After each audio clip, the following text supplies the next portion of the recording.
nacionalista, ideológica,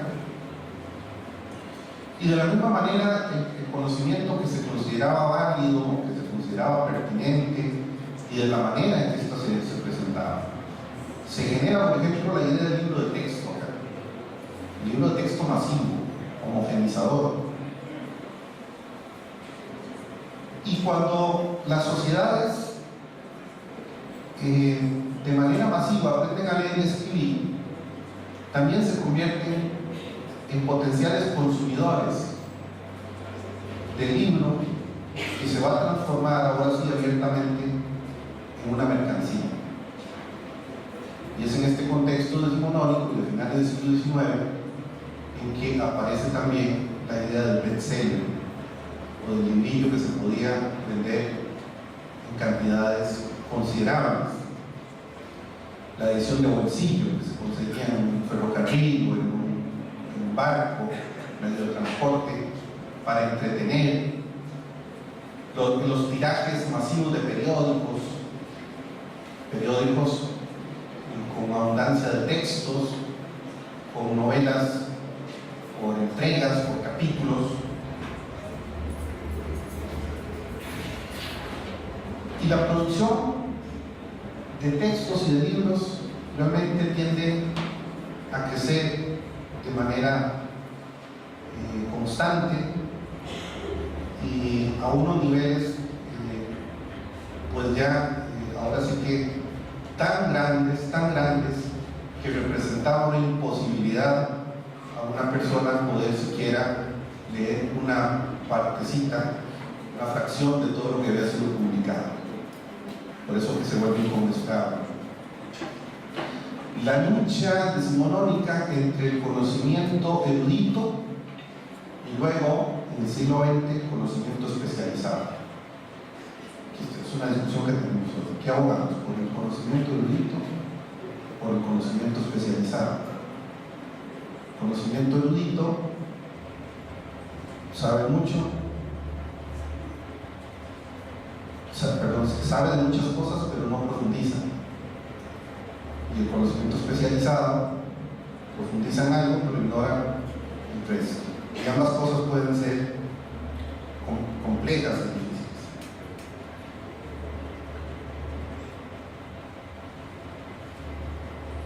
Y aunado a esto, también hay que decir que no todo lo que se publicaba o todo lo que se publica es conocimiento de calidad, que puede haber muchísimo, de hecho lo hay, información falaz, distorsionada, como entiendo que se está queriendo hacer ahora con la historia de Guatemala. Se hacen versiones dudosas, tal vez no tan bien fundamentadas, pero que a la fuerza de leerse de manera crítica sus fundamentos, se corre el peligro de que se termine pensando como una verdad.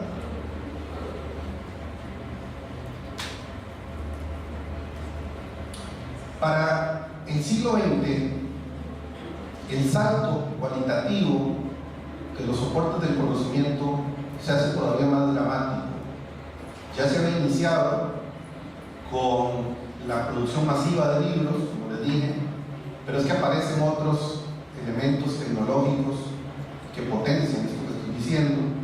Aparece, por ejemplo, el cine, y el cine evoluciona de una forma, comunicar ideas, emociones, estéticas, políticas.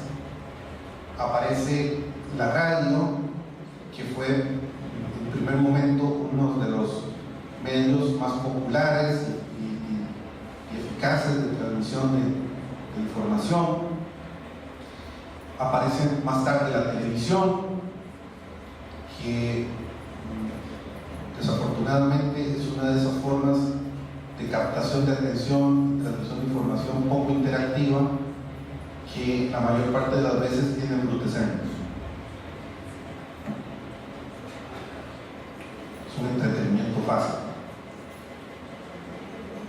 Pero el hecho de que aparezca este soporte analógico tiene implicaciones importantes en cuanto a la relación entre cultura de masas y masificación de la cultura. porque estos medios tendían a influir altamente en la cultura de masas. Es decir, la masificación de la cultura, la imagen que se presenta masivamente, genera una modificación de la cultura de masas. Fíjense ustedes que por ejemplo, en Costa Rica, los ticos, muchos están orgullosos de decir que pura vida es una expresión costarricense. Todos dicen pura vida, ustedes lo han oído seguramente. Pues pura vida es una expresión que se deriva del cine mexicano, se masifica del cine mexicano y lo asimila la cultura popular costarricense, luego se olvida del origen y se sienten orgullosos de aquello. Pero es el poder de los medios generando cultura de masas. Un ejemplo, yo no sé si ustedes tienen acá ejemplos parecidos en el lenguaje, en la jerga, las expresiones o en otras formas. Quería poner un ejemplo que es muy conocido, pero también es muy importante, de cómo los medios de comunicación afectan a las sociedades. Quería referirme al ejemplo clásico de Orson Welles, que en un programa radial trata de competir con el programa que tenía más alto rating, que era El Espacio de la Sopa. Le decían así porque el patrocinador era una sopa, y que no sé exactamente en qué consistía, pero era un programa de entretenimiento fácil. Y a la hora de los anuncios, la gente daba el perillazo, no querían oír el anuncio para ver qué había en las demás emisoras. Y Orson Welles, que pues, era un genio, yo considero que es un genio, mide bien el tiempo, sincrónicamente sabía lo del perillazo, y expone la obra de H.G. Wells, La Guerra de los Mundos. Al inicio del programa claramente dice que está reproduciendo a H.G. Wells, pero era un auditorio muy reducido el que escuchó esa aclaración. Lo cierto es que cuando dan el perillazo coincide con que Orson Welles representa al periodista que está diciendo que nos invaden los marcianos, y crea un caos, una histeria colectiva en muchas partes de Estados Unidos.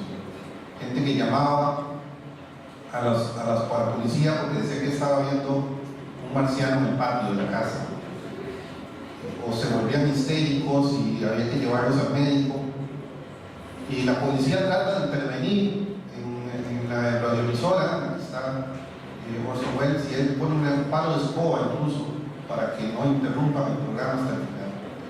Y luego, claro, decía, pues que yo no sabía que eso estaba pasando, nunca me imaginé que podía pasar algo así. No era cierto, estaba todo bien calculado. Pero este ejemplo nos representa una situación bastante impactante en términos de cómo un medio puede influir y crear opinión casi inmediato, histeria casi inmediata. Y puede ser que algunos se rían de eso, pero no hace mucho tiempo los medios estaban diciéndonos que teníamos que ponernos alcohol y ponernos máscaras N95 porque nos iba a dar H1N1, y se vendieron los alcoholes masivamente porque teníamos terror de que nos dieran esta gripe. No nos decían que la gripe estacional estadísticamente mataba más gente que el H1N1, y aún así muchos nos pusimos las vacunas que tenían unos componentes muy agresivos que resultaba mucho más dañina la vacuna que la gripe en sí. Y esto de la influencia de los medios de comunicación permanece el día de hoy. Es que nos siguen creando opinión, nos siguen modificando, nos siguen diciendo qué necesitamos o qué dejamos de necesitar. Y tal vez el ejemplo más notorio, más notable, es el afán del consumo. Ese consumo que nos agobia, que nos resulta incomprensible, porque jamás vamos a estar satisfechos. Porque de eso se trata el mercado, que nunca estemos satisfechos, sigamos consumiendo. y hay una promesa de felicidad que nunca llega a ser. Nunca llega a ser, porque nunca estamos satisfechos. Ahora, yo no estoy diciendo que los medios masivos de comunicación sean malos, no, estoy diciendo que se les puede utilizar de una manera tendenciosa y que depende de nosotros poder aprovechar estos medios de una manera positiva. Por ejemplo, en la educación, que podemos usar películas, que podemos usar programas de radio, conferencias, podemos hacer muchas cosas, pero siempre que haya una condición profeso bien clara, una intencionalidad bien clara de por qué lo queremos hacer. Porque los medios masivos de comunicación también han tendido a desensibilizarnos. Ya las cosas no son tan impactantes como antes. La violencia, por ejemplo, que se genera a través de los medios de comunicación y no lo percibimos como tal. Estamos tan condicionados a eso.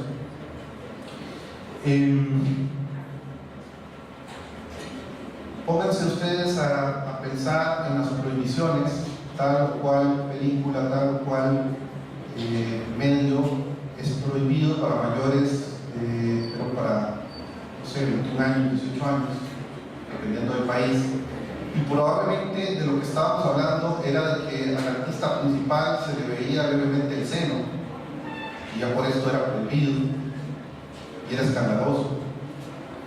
Y hoy en día ese seno se ve en el matiné, en el canal infantil, y no hay ningún problema con eso. ¿No? O los niveles de violencia también los hemos asimilado como naturalismos.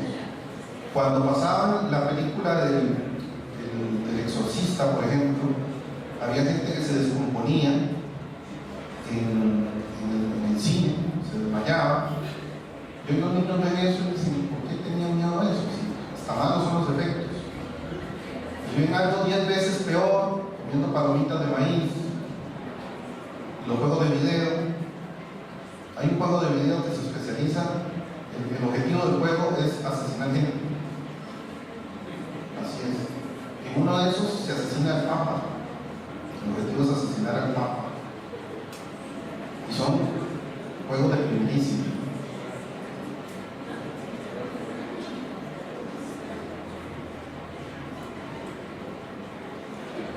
En el contexto de la globalización, sin embargo, aparece una nueva revolución de los soportes de la información, que es el soporte digital. Y ahora sí que el soporte digital trae varias novedades, varias implicaciones. La primera es que va a subsumir, va a absorber a todos los demás soportes, los va a tomar para sí, sin que estos soportes como tales tuvieran el valor tal cual se gesta en una cotidianidad, en una interacción humana. Aquí aparecen otras condiciones diferentes, pero se subsumen. Lo otro es que la manera en que se gesta la lectura de los textos en digital, por ejemplo, van a ser muy diferentes a la forma tradicional en los libros, periódicos y revistas. En los libros, periódicos y revistas, la lectura se hace en una condición lógica de desarrollo, del inicio, del medio, del final, y se hace con un texto a la vez y en un espacio de construcción específica. En cambio, en el soporte digital, las lecturas se hacen por hipertexto. Y las rutas de lectura van de adelante para atrás, de una página a otra, de un texto a otro, según como quiera el navegante establecer. Y por eso cambia completamente las reglas del juego. Es una lectura impulsiva, es una lectura rápida, es una lectura poco reflexiva, es una lectura que casi nunca genera procesos profundos de reflexión.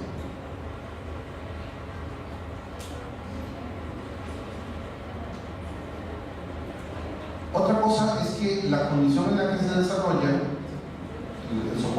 digital es partir de lo virtual, pero que puede afectar a lo real. Parte de lo virtual, pero puede afectar a lo real. Esto, por ejemplo, cuando usted hace una transacción bancaria, está en un soporte de lo virtual, pronto se convierte en algo real.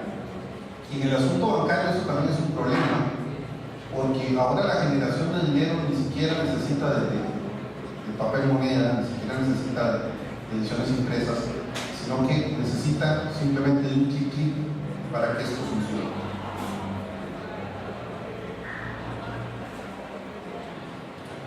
Por otro lado, también el soporte digital crea espacios alternativos de comunidades, de relaciones, de flujos de información no siempre respetuosa de los derechos de autor, por ejemplo, y esto ha sido uno de los asuntos que más ha incomodado a los grupos de poder empresariales, que también quieren ponerle límite a esa área de Internet. Como ustedes saben, en Estados Unidos eso era lo que implicaba la ley SOPA, a tratar de tener controles de eso, pero que ha posibilitado el desarrollo de comunidades que no necesariamente están circunscritas a un estado, país o territorio, que trascienden esa función.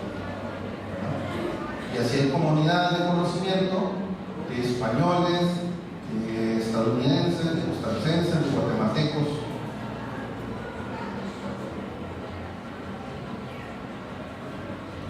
Y también aparece en el componente digital la posibilidad de la comunicación memética, que es a través de las redes sociales, como una información penetra en las redes sociales, inclusive superando la velocidad de la noticia de impacto, que tradicionalmente pues, era lo que buscaban los periodistas, ¿no? Tener una noticia de impacto, y esto ahora lo hacen en las redes sociales. Yo, por ejemplo, estaba en clase cuando una estudiante me dijo: se murió Chávez. Y yo me pregunté: ¿y usted está viendo el Facebook? En mi clase. Bueno, pues así, pues se ríen porque lo han hecho también. Se ríen porque consultan el Facebook en casa.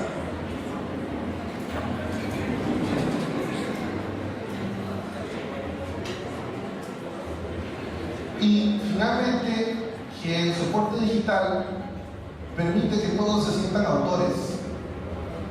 Es tan democrático que todos pueden hacer blogs y sentirse ya de por sí académicos, y ya de por sí con posibilidades de crítica y análisis. Y está bien esto, que la gente pueda opinar, pero también es importante el rigor, también es importante la calidad. Entonces el soporte digital, aunque es una gran oportunidad, no se niega que es una gran oportunidad, también se convierte en un gran peligro, porque se puede reducir el conocimiento a Wikipedia, en serio. Se puede reducir a eso.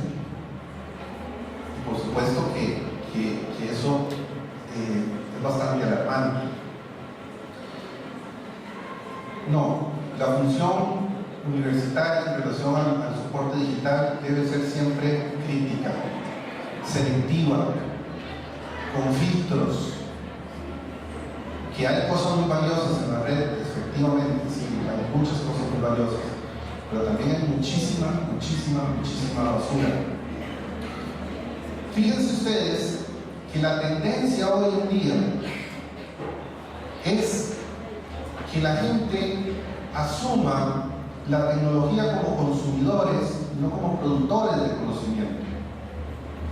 Y una prueba de esto es que los gadgets, o las tabletas, los teléfonos inteligentes, es lo que más se está vendiendo en el mercado informático, lo que más la gente compra, porque esos instrumentos están hechos para consumir y no para producir.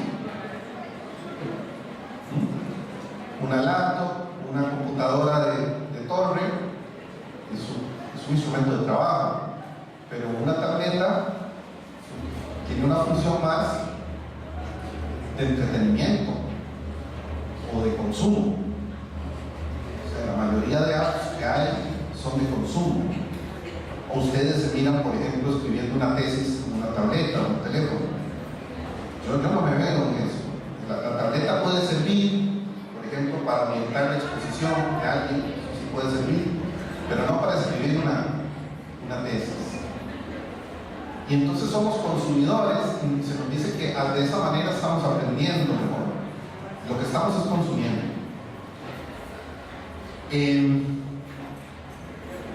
Hay una escuela en California, ahorita no recuerdo el dato, pero después, si alguien lo quiere, se lo puedo buscar, lo tengo por ahí, que es una escuela auspiciada y promovida por los genios de Silicon Valley, donde van los hijos de estos programadores, donde es prohibido el uso de tecnologías, inclusive la televisión.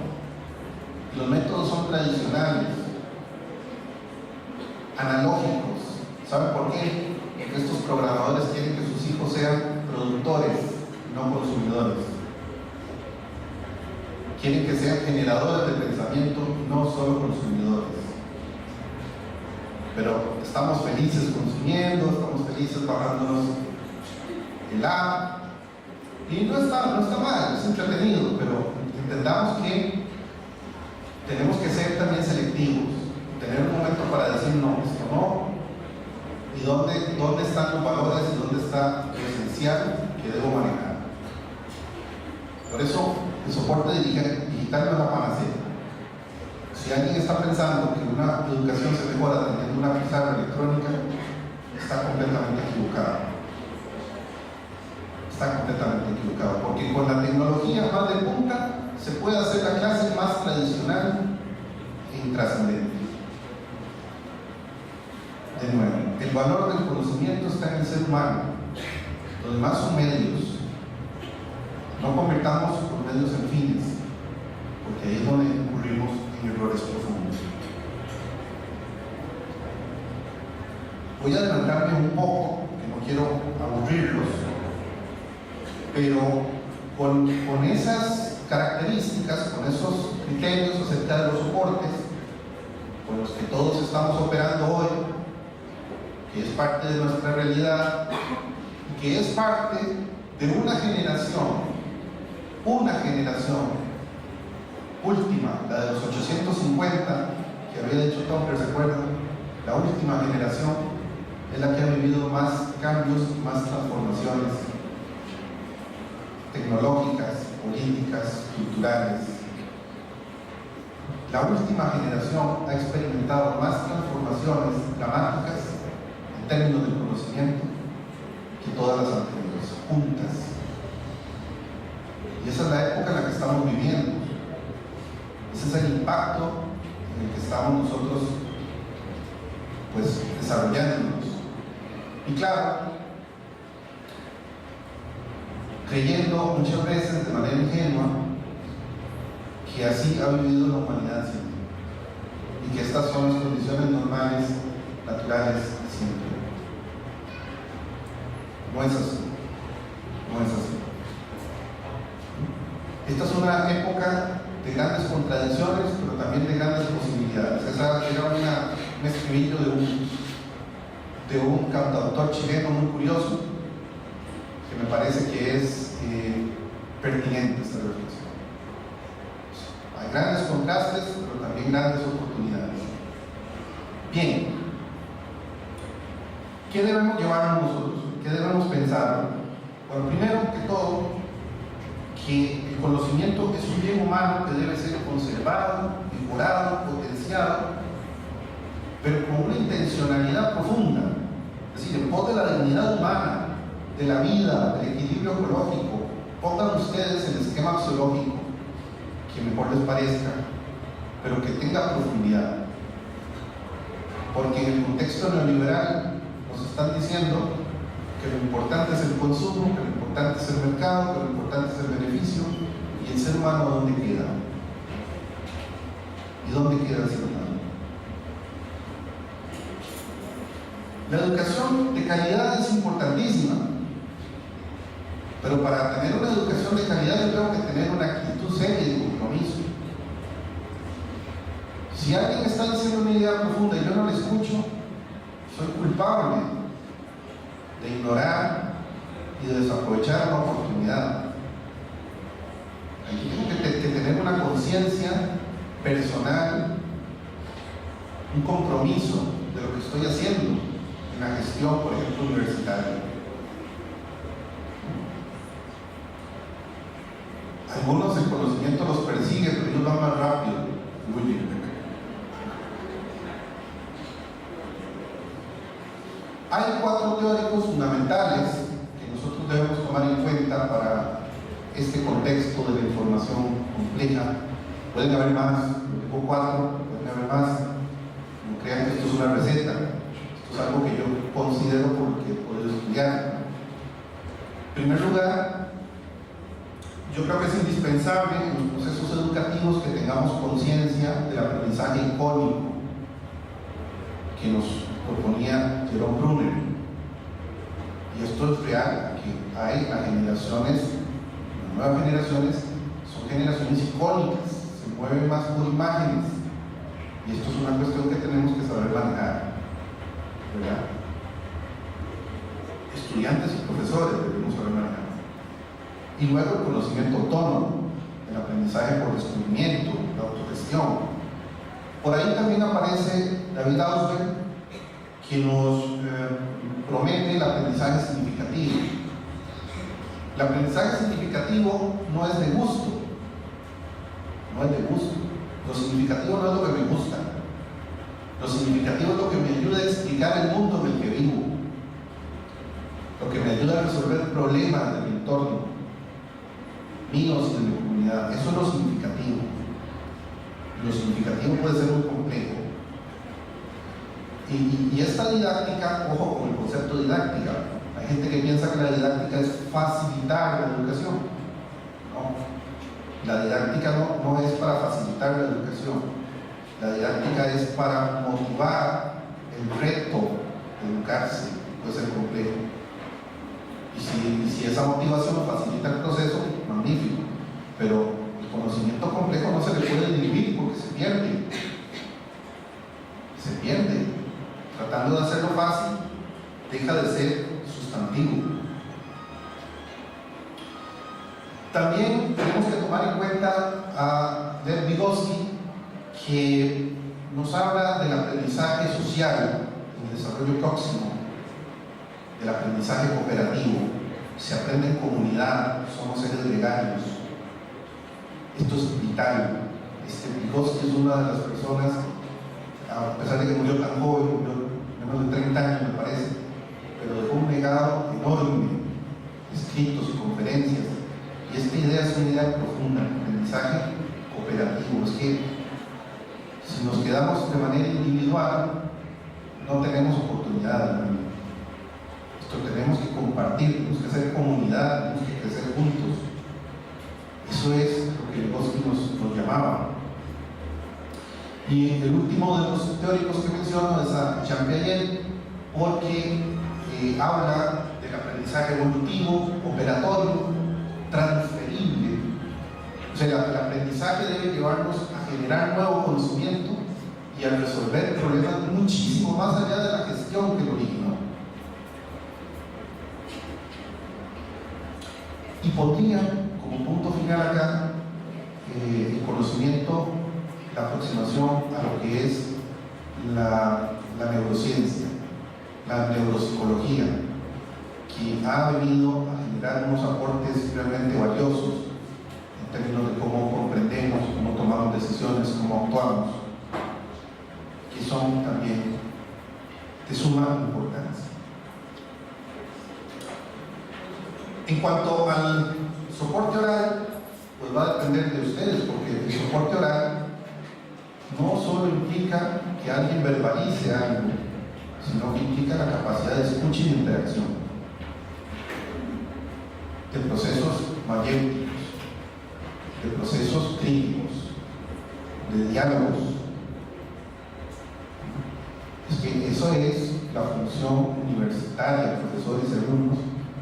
No solo se gesta conocimiento en los salones de clase, no solo somos estudiantes de una universidad, profesores de una universidad, que tenemos que ser universitarios comprometidos, más allá de esa dimensión específica del salón de clases. El soporte quilográfico, ya se los explicaba, tenemos que trabajar nuestros ratos de estudio a profundidad, con